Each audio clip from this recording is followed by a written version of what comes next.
কি অবস্থা! ফ্লাইওভারের মধ্যে জল কিরম ভাবে জমে? এইরকমই সাঁতরাগাছি প্যারালাল একটা ব্রিজ বানানো হবে। দেখো দেখো দেখো।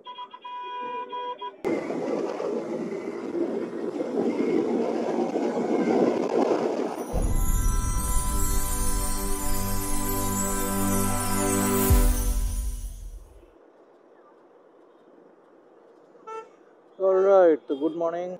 কি খবর সবার? আজকে যাবো একটুখানি অন্যদিকে, একটু ধুলাগড় যেতে হবে। অফিসেরই একটা কাজ আছে। ধুলাগড় আমাকে পৌঁছাতে হবে 10:30। এখানে অলরেডি এখন ওই 9:10-15 বাজে। আশা করছি পৌঁছে যেতে পারবো, অসুবিধা হবে না। বাইকের নতুন চাকা আছে এখন, নতুন চাকা। আচ্ছা, এরা যে এই সব বাইকগুলো এখানে এত জোরে মানে টানে, তো মিনিমাম তো ধরে রাখো 60-এর ওপরে তো স্পিড আছেই, নো ডাউট। তাহলে ওদের কি কেস হয় না? আমার জাস্ট একবার কত হবে, ওই 60, 62, 63 হয়তো স্পিড হবে, আমার কেস এসে গেছিলো অনলাইনে।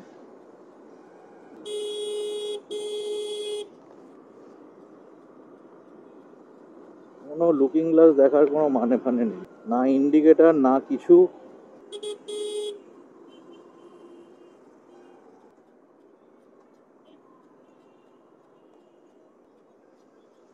আর আজকে তো অফিস টাইম, জ্যাম তো হবেই।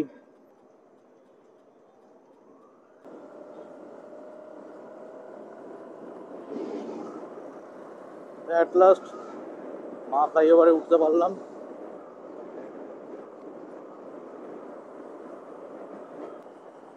যবে থেকে চাকাটা চেঞ্জ করেছি তারপর থেকে আমার খুব মানে মনের মধ্যে একটা ইচ্ছা প্রকাশ হচ্ছিল যে যে ইয়ে করব, মানে এর মধ্যে একবার হাইওয়েতে যেতে হবে ফর টেস্ট, মানে কীরকম কি স্টেবল গাড়িটা। দেখো, সিটিতে আমি যা চালিয়েছি এখনো অবধি সেটা নো ডাউট ভালো, কিন্তু আজকে এটা একদমই আনপ্ল্যান্ড। মানে আমার কোনো আগে থেকে আমি জানতাম না যে আমাকে আজকে এরকমভাবে ধুলাগড়ে যেতে হবে। একটা জিনিস যেটা করা হয়নি সেটা হচ্ছে আমার চেনটা, যেহেতু চেনটা আমার নতুন লাগানো, সেইটাতে না লিউপ করা হয়নি, মানে যে লিউপটা থাকে আর কি চেনের মধ্যে করা, সেইটাই আর কি রয়ে গেছে। তো সেটা কোনোভাবে আর নতুন করে চেনটাকে লিউপ করা হয়নি। আমার চেনটাকে লিউপ করে নিয়ে তারপরে একটা এরকম রাইড করলে আই থিঙ্ক এটা একটু বেটার হতো। তো কী করা যাবে। কলকাতায় কিন্তু এখন মারাত্মক লেভেলের গরম, কিন্তু এখন তুমি দেখতে পাচ্ছ নিশ্চয়ই যে মেঘ করে আছে। আসলে এই গত দুদিন হলো কলকাতায় খুব বৃষ্টি হচ্ছে, বৃষ্টি হওয়ারও সম্ভাবনা রয়েছে আরও বেশি। তো হলেই ভালো, একটু পরিবেশটা ঠান্ডা হয়, না হলে এত গরম সে চিন্তা ভাবনারও বাইরে।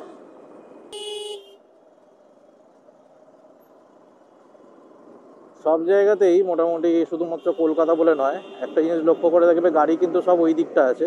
এদিকের একদম এক্সট্রিম লেফট যেটা, সেইটা কিন্তু মোটামুটি একটু ছেড়ে রাখে। এবার কিছু কিছু ড্রাইভার আছে যারা ঢুকিয়ে দেয়।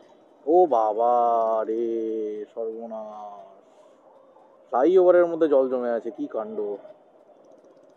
শেট, ওই দিক দিয়ে একদম যাওয়াই যাবে না, একদম এদিকে ঢুকতেই হবে আমাকে, নাহলে জামা কাপড় সব ভিজবে। কি অবস্থা! ফ্লাইওভারের মধ্যে জল কিরম ভাবে জমে? তার মানে ওই ড্রেনেজ সিস্টেম আবারও সেম একই জিনিস।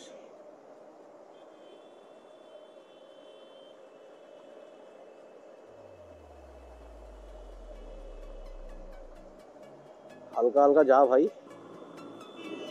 একটা নতুন এক্সপিরিয়েন্স। ফ্লাইওভারে জল।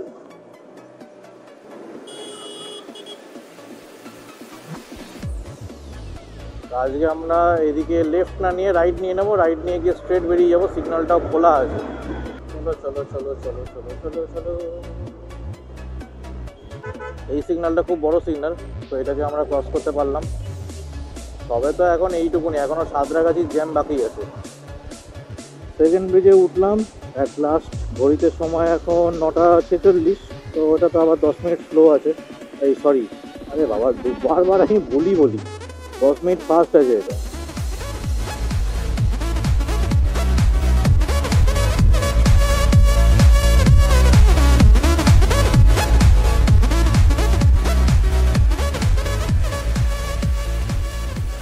অনেকদিন পরে সেকেন্ড ব্রিজে উঠলাম। সেকেন্ড ব্রিজে উঠলেই মনে হয় যেন খুব বড় সড়ো একটা কোনো রাইড ফাইডে বেরিয়ে পড়েছি, হেভি লাগে।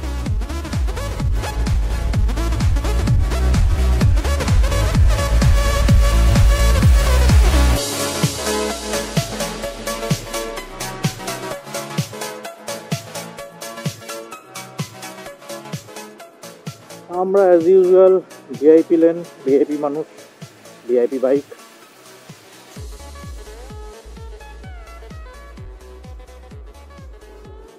চলো সাঁতরাগাছি টপকাই, তারপরে আবার কথা হচ্ছে। যে ব্রিজে উঠছি, এই যে রাস্তাটা দেখছো, এই এখন যেখান থেকে যাচ্ছি যে লেনটা দিয়ে, আই থিঙ্ক এই লেনটাকে এক্সটেন্ড করা হয়েছে পিচ করে দিয়ে। আর ওদিকে দেখছো যে পাথর গ্রানাইট সব পড়ে রয়েছে। এই রকমই সাঁতরাগাছি প্যারালাল একটা ব্রিজ বানানো হবে, যাতে এই সাঁতরাগাছি ব্রিজের যে প্রেশারটা আছে সেটাকে কমানো যায়। না হলে তোমরা তো জানোই যারা কলকাতা থেকে আসো, সাঁতরাগাছিতে কী হারে জ্যামটা হয়, মারাত্মক লেভেলের জ্যাম হয়। ওই দিকটা ব্রিজটা এক্সটেন্ড করলেও এই যে এখন এই দিকটা, সেটা কিরমভাবে কি করবে আমি ঠিক জানি না, কেননা এই পারে বাড়ি আছে না, এদিকে আবার তো পিলার তুলেছে, দেখি পিলার তোলা হয়ে গেছে, তার মানে হয়ে যাবে ব্রিজ, অসুবিধা হবে না। দেখো দেখো দেখো, এখানে কিন্তু গাড়িওয়ালার কোনো দোষ নেই, কেননা ও ইন্ডিকেটর দিয়ে রেখেছিল, যে বাইকওয়ালা সে দেখেই নি, কিন্তু দোষ গাড়িওয়ালারই হবে, কেননা ওর চাকার সংখ্যা বেশি।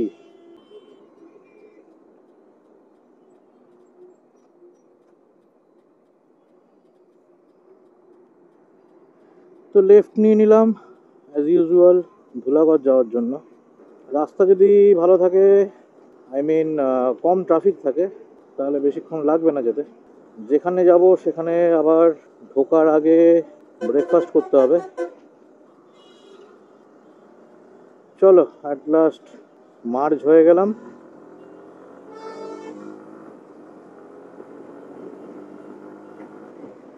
এখন সব জায়গায় এই রাস্তাতে বিশেষ করে দেখা যাবে যে দীঘা, এদিকে এই যে দেখো সামনেই একটা বোর্ড রয়েছে দীঘা। তার কারণটা হচ্ছে কালকে অক্ষয় তৃতীয়া, তো অ্যাডভান্স শুভ অক্ষয় তৃতীয়া সব বাইকে। আর অক্ষয় তৃতীয়াতে আমাদের দীঘাতে জগন্নাথ মন্দির উদ্বোধন হবে, যার কারণে এখন প্রত্যেকটা জায়গাতেই দীঘার রোড ডিরেকশন থাকবে এই রাস্তাতে বিশেষ করে।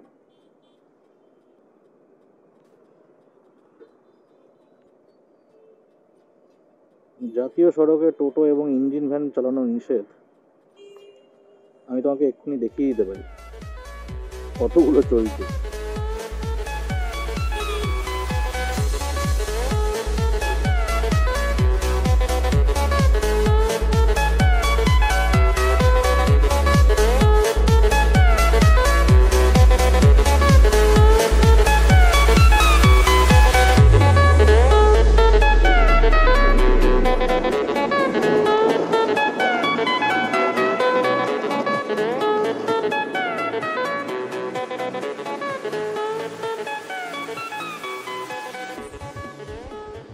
ঠিক আছে, তাহলে ধুলাগড় প্রায় এসেই গেছি।